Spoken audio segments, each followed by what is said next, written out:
ক্ষমতার চেয়ারটা খুব মজার, ক্ষমতার চেয়ারটা খুব মজার, কিন্তু আবার খুব রিস্কও আছে, এটাও মনে রাখবেন।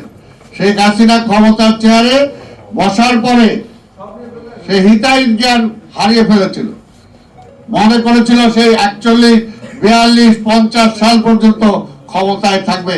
তারা আবার সরাইকে তার ক্ষমতার কেন্দ্রবিন্দু ছিল প্রতিবেশী রাষ্ট্র, আর এখানে একটা বিশেষ শ্রেণী ব্যুরোক্রেসিতে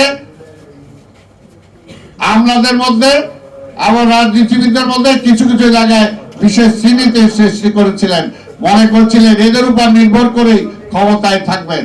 কিন্তু জনগণের শক্তির কথা তিনি চিন্তা করেন নাই।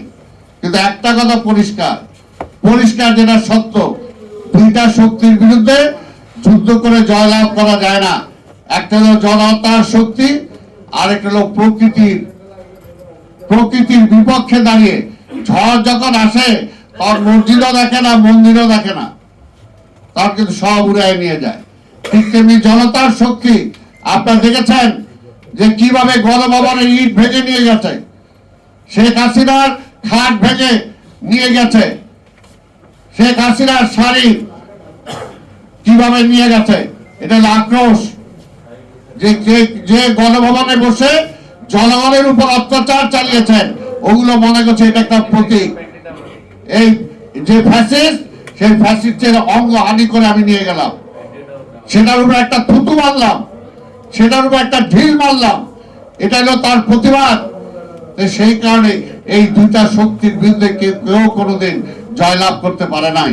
এই সরকারকেও বলবো যে আমরা যুদ্ধ করে দেশ স্বাধীন করেছিলাম, এখনো যেমনি আজকে পঙ্গুদের এটা হচ্ছে, এখনো কিন্তু 71-এর মুক্তিযুদ্ধে যারা পঙ্গু হয়েছিলেন, এখনো আমরা দেখি অনেকে ভিক্ষার থালা নিয়ে বিভিন্ন জায়গায় ভিক্ষা করে বেড়ায়। একটা জাতির জন্য এটা কখনো মঙ্গল না, এটা কলঙ্ক। বলবো এই সরকারকে আমরা সময় দিয়েছি, আমরা দিতে চাই, কিন্তু ভবিষ্যতে যাতে এই সমস্ত আবল তাবল সিদ্ধান্ত না হয়।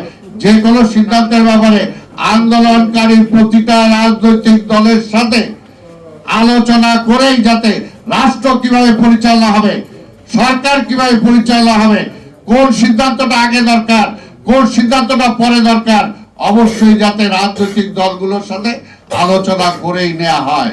তাদের এককভাবে ইচ্ছা হলে একটা করে ফেললাম, এটার জন্য এই দেশের মানুষ রক্ত দেয় নাই, এটার জন্য শহীদ হয় নাই, এটার জন্য অসংখ্য ছাত্র জনতা পঙ্গু হয় নাই।